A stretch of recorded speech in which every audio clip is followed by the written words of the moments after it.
commutative property. Okay, and in multiplication, A multiplied by B is equal to B multiplied by A. Commutative.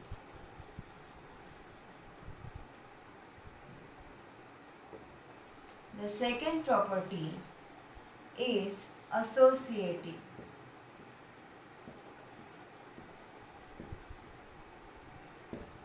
That means you can associate if A plus B plus C, it's like this, then you can write A plus B plus C, but it should have plus signs in the bracket also and outside the bracket also. Now in terms of multiplication, if A multiplied by B is multiplied by C, then you can write it as A multiplied by B multiplied by C. This both will be equal to each other. Then third property is identity.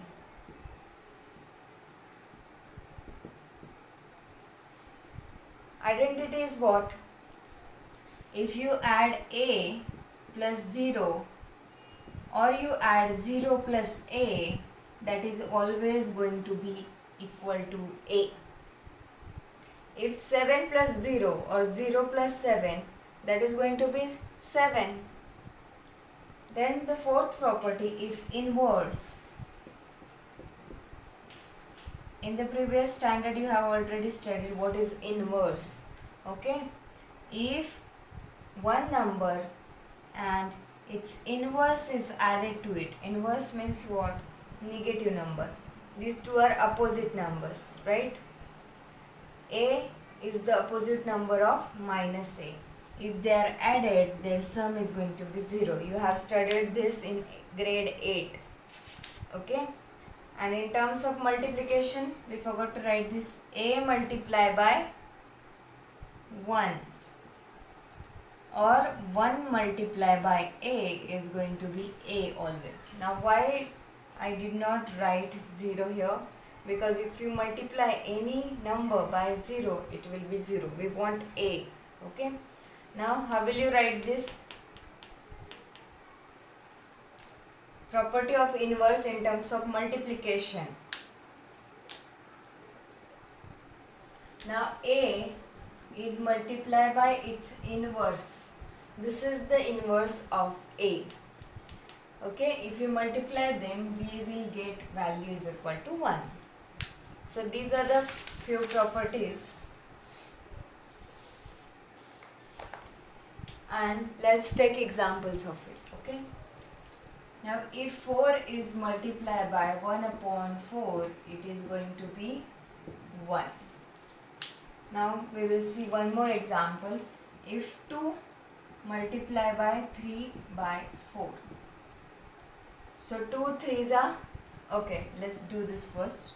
This will be 12 multiplied by 2 and we will have answer 4. Now let's see what happens if you write 2 multiplied by 3 multiplied by 4. Okay, so this is the associative property and this is going to be 6 multiplied by 4 and 6 4s are 24.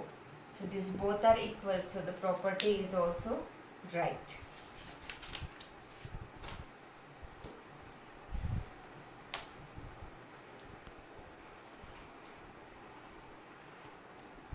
Now we are going to learn how to express recurring decimal. What is recurring decimal? Okay, a decimal number, suppose if we do 10 upon 3, its answer will be 3.3333 and so on.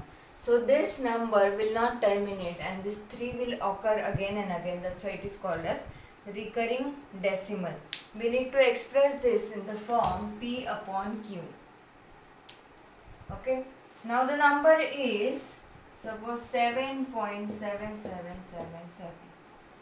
This is the number and you need to dot dot dot dot. Dot dot means infinite times. You need to express this in terms of P upon Q. How will you do this?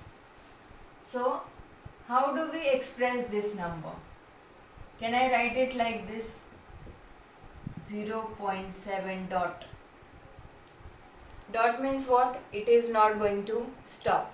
Okay, so first let x is equal to this 0.7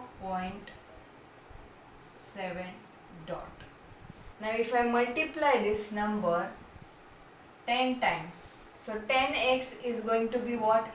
If I multiply this number by 10, what will happen? This decimal point will be shifted to this side. So I will get 7.7 dot. This dot. Okay. I don't want this dot dot. Okay. So that's why I am going to multiply this 7 number by 10x. Now if I do, this is equation number 1, this is 2. If I subtract equation 1 from 2, 10x minus x will be equal to 7.7 dot minus 0.7 dot. So what will happen? This dot dot will get removed and I will have only 7, and here I will have 9x. So x will be equal to 7 upon 9. So we have expressed this recurring decimal into p upon q form. I hope you have understood. Now I am going to give you one more example. Now this is the number and you need to express this in terms of p upon q. Now can I write like this? Now if you observe at this is going to be repeated. Okay, so there should be bar above this. So I am going to write let x is equal to 7.529 bar. Bar means that those 3 will get repeated again and again. Now I am going to multiply by 1000. Why 1000? Because I need this dot to be shifted to this side. So let's multiply by 1000. Therefore 1000x will be equal to 7529.529. See, if you want to remove only one digit, you multiply by 10. If you want to if it was like this, then you would have multiplied by 100.